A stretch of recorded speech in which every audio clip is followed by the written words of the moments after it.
What is happening, everyone? Hope you're having a great and wonderful day and week. Wanted to jump on here and talk about some things that come up quite a bit during the loan process. And you've probably seen them maybe floating out there, but I wanted to touch on these, what we call the 10 commandments of what not to do during the mortgage process. We see a lot of times when folks are in the middle of a mortgage process, do one or some or all of these things, which could potentially cause problems or your loan to be denied. So we want to try to save you some headaches, some heartache, and help you along with these things. And I'll kind of blanket it with this before I jump into it to get into the specifics of it. But really, it can be summed up in one kind of paragraph. And that is, when you're buying a house, make sure that you just kind of lay low, right? Just do the normal thing that you're doing. Make sure you go to work, make sure that you're paying your bills, make sure that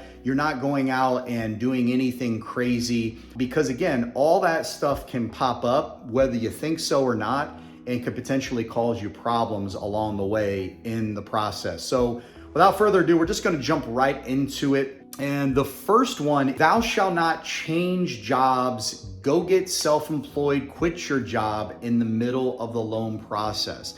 Guys, this is vitally important because one of the C's of lending is your capacity or your ability to pay the loan back. And the lender is making sure there's stability there, right? So you don't want to quit your job. You don't want to try to start a business in the middle of it. I had a client say, I'm going to quit my job tomorrow and go start a business. And I'm like, whoa. Like, you need to focus on just staying the course until we can get you to the closing table before you make any drastic decisions. Now, if something would happen to come up, I've had clients that lost their job in the middle of the process, and I'm not saying that it's not possible to continue to keep it going, but it does make life a little harder. You want to make sure, obviously, that if you are making a change, that you're doing a lateral or an improvement move, something in the similar line of work, and obviously the income is there as well, because obviously if your income is going down, that could affect the debt ratio. So number one, thou shalt not change jobs, get self-employed, or quit. Please, stay the course if at all possible. Number two, thou shalt not buy a car, a vehicle, a van, a camper. Going out and making some sort of large purchase like that can be a no-no. Why? Well, number one, you're adding a payment to your debt ratio. Well, you would say, well, how would they know? Well, they'll know because the lender, the underwriter, typically depending on the loan program, will pull what's called a soft pull. And just to determine, they're not repulling your credit, but they're doing a soft pull for inquiries to determine if you've gone out and racked up any other additional debt. Have you gone out and opened up new accounts? So they will know that. I had a client, literally, her car blew up literally 4 days before closing. She had to go out and buy another car. And again, it wasn't a deal killer, but we had to swap out the old payment for the new payment, had to get all the paperwork, and we had to scurry around before closing. Obviously, it wasn't the fault of hers, but it did create problems. And so these are things that you can avoid if at all possible. If your car blows up, obviously I get it, but you want to avoid doing any of those types of things just because, I just want a new car. Wait until the loan is closed and you've got the keys to your home before you make any drastic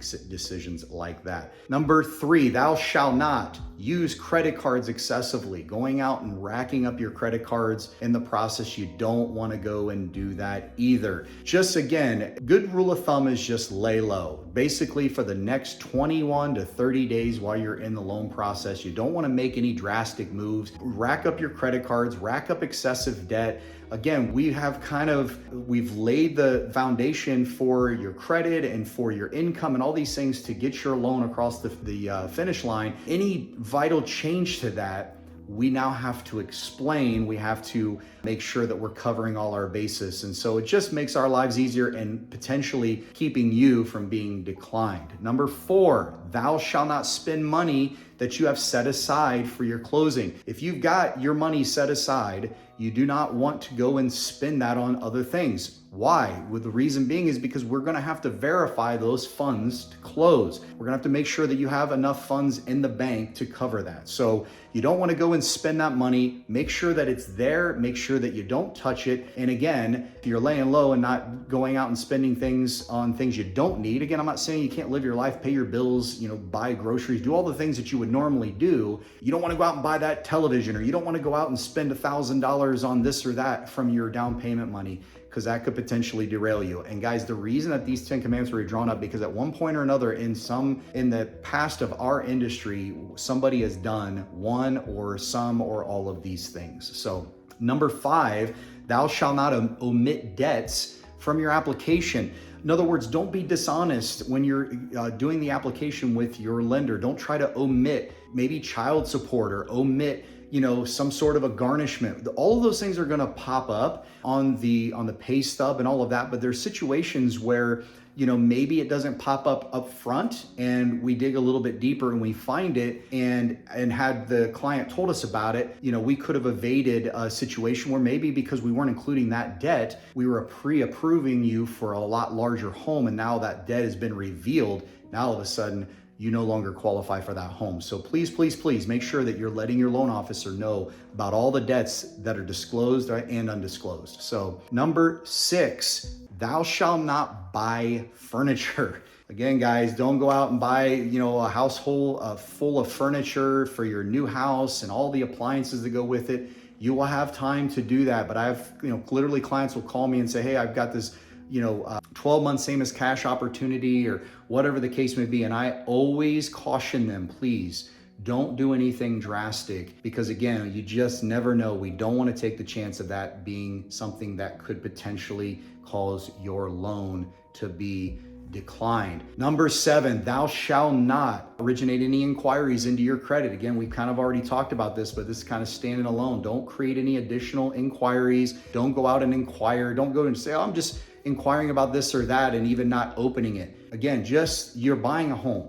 right? That's the focus for the next 21 to 30 days after you go into contract. Just make sure you're not doing anything crazy. Number 8, thou shalt not make any large cash deposits in the bank, transfers, things like that. Guys, any of that type of activity will have to be explained. In large cash deposits, I get a lot of folks that will say, listen, I've got my down payment, but it's in a jar, or it's in my mattress, or it's not in the bank, it's in my safe at home. And guys, cash is not a good thing in our business. It's one of those things that's kind of a bad word in our business. Now, it's not something that we definitely have solutions, but you definitely want to talk to your lender in regards to cash deposits and how those are to be handled and all of that. In regards to not just cash deposits, but maybe you go out and you're selling something. You want to make sure you talk to your lender about what's the proper process of taking money for the exchange of that item being sold. What is the documentation required? Again, because this is something that could potentially derail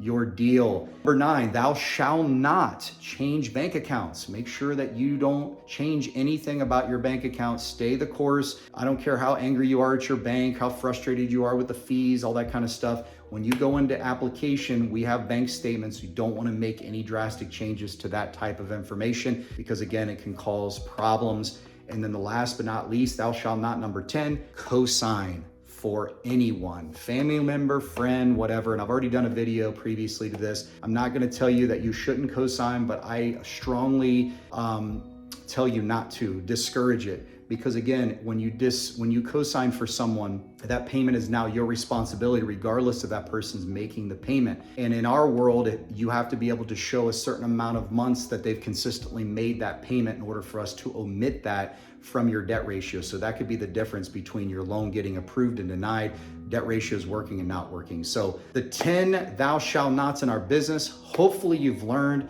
something from this, keep you from having headaches in your loan process. Anyhow, I hope you have a great rest of your day. And until next time, bye for now.